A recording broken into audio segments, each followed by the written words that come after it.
Hi, I am in the bright ancient wood pasture near Sigishwara. Behind me, you see the crown of an ancient oak, and in the surroundings there is a hornbeam which massively established in the past 15 years. This is one such a tree. The reason of the establishment of the hornbeam is the abandonment of the wood pasture. It's an ideal place to present you the shifting baseline syndrome.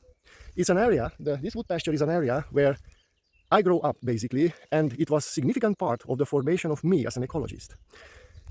When I started my PhD and my friend Cosmin started his bird studies, this area was open, managed, and we found up to 150 temporary ponds, full with amphibians. Now we don't see any pond in May, in the peak period of the ponds.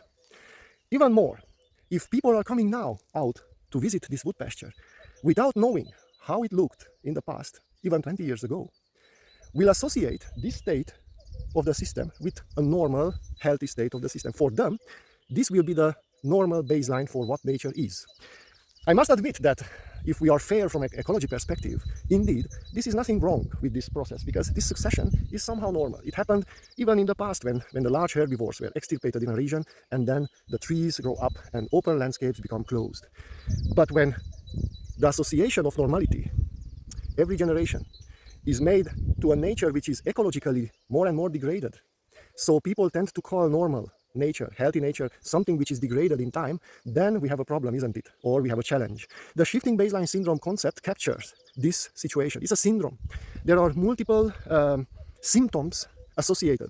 One, like every syndrome, we forget what is nature, how healthy nature looks like, and tend to associate normal healthy nature with what we experience directly, even if that nature is a degraded state of a past nature. Second, we don't have any memories about what happened in the past and how the system looked.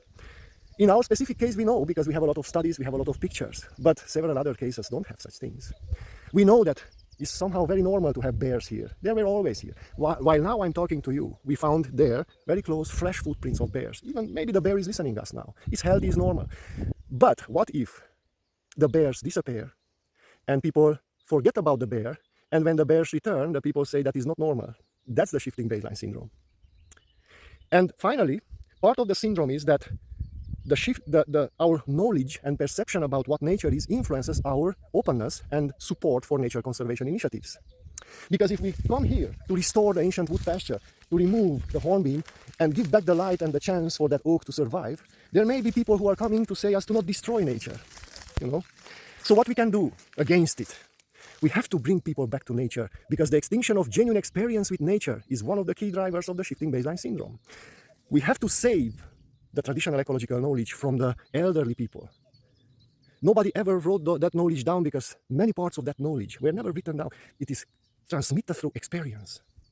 So bring our people out to show them the large oak trees, to show them the track of the bears, to explain them what we need to keep those natural elements, And finally, to document the baselines and communicate them to the broad society.